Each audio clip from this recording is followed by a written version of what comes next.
Wow. Wow, wow, wow. Look at that. Oh shit. Welcome to the another episode of Puda by Shat J. And happy birthday to Chised Rich Roldan. Makita nyo na sa karon, pero subong i-flex na lang na yung mga pagkaon nagasari-sari nga cuisine or lugar sang Vikings. Oh yeah! Wala ta na di ka preparar tungod nga nag-message lang tayo si tita sa group chat nga kita ay ta sa SM. Damo blakaon ko gina sa balayaw tungod nga nang limpyo ko kwarto. Ti gutom gidi. Ara ang birthday girl. Wow! So many sushi Japanese section. Oh shit! Kag nagkakanta na kita happy birthday. Yes sir, plate number 1. Agay, tanawa blow. Miski damo kaon nakagina sang aga, way kaso ang rak gyapon.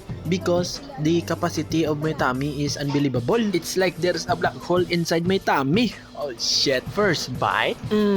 There's no stopping anymore. Puda here, puda there, puda everywhere. Siyempre sa puda episode, di kinaya madula ang storytelling. Di istorya ko na sa inyo ang first time ko nga magkanto sa Vikings. Dugay na to, guro high school pa ko. Siyempre na manul-manul tayo bago mo na to bukas ang Vikings mo. Grabe nga, mululudlo gito mata ko. Una ko gito ging atake tayo ng manok kagang shrimp. Ga bukid pa na blang kanon sa pinggan. Soon kita ko na nga muna ang ginakaon ko sa buong steak, roast beef. Asang una ya may short plate to ya ka chak ay mo. Sang nakatila ko nga may peppercorn gravy. Dito na ako nagpurok. Wala ko naging bayan. Guro mga naka good for 6 to 7 servings ko mo. Sige lang ko yapon dasok pagkaon na. Inom soft drinks. Pagkadugi-dugoy mo no, batsang nakabusog. Ari na. Kundi sanay lang kami to ni Boy kaon mo. Si Boy mangkod na ni birthday girl Chesed Rich. Kaya ito padanay kami to. Do naghinay na kami ako. Render na. Ako do gakaurungan na. Ako do gugutok ng pahak. Ti ginubos ko na tanan kag nag-last bite tambaw dahil hindi na ako kay busog na ko. Dugay-dugay yung muno. Naglalabot sila ni Manang ko kag ni Rich yung muno. May dala nga ice cream. Do natimtar ko. Siyempre kuhaan ko eh.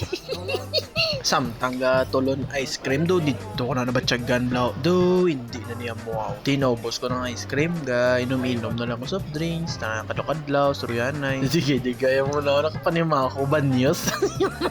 Si Boy loaded man galiyat dyan na.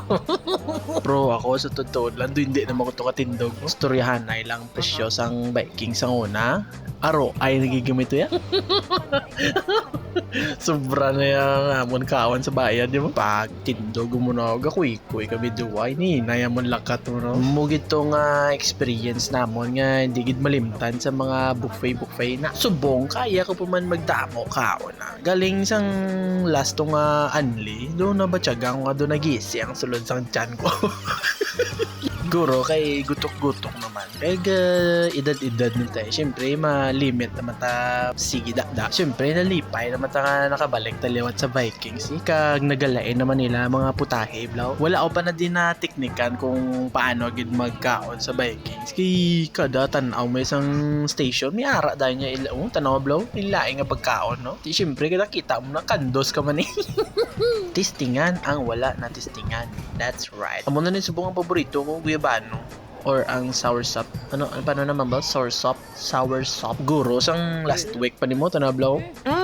Panderok. Te, refill naman ta ay. Grabe, gina si Shat J, pakauno niya. Magkaon kami bla sa anli. Nagdamo gid kaon ko. Pagkabuas aga, wala na ko gakaon mo. Breakfast, lunch. Rekta na niya dinner ya. Uy, magic. Kabalo ka mo nga. Do laba-laba niya video ko. Siyempre, kidako mo ng Vikings mo. Damo tapo daon eh. Guro, mahimo na lang ko mukbang nga page. Ay, mukbang with ASMR. No? Wow, what a nice! First time ko ni makait ng taho nga may cheesecake. Namit sa ado, medyo brutamis lang gamay. Siguro para ni sa mga teenager. Kung buffet ang storyahanay, mag-dessert ya, ice cream lang gid yung ginakadukan ko mo. Dason, butangan mo pa sprinkle. Ugoy! Bog syrup sa all shit! Di nag-enjoy mo sa akon nga storytelling. Guro wala ay, pakdolon, di karon. May lang, wala na. Happy birthday liwat kay Chesed Rich. Thank you gid sa pa Vikings. And okay, bye-bye.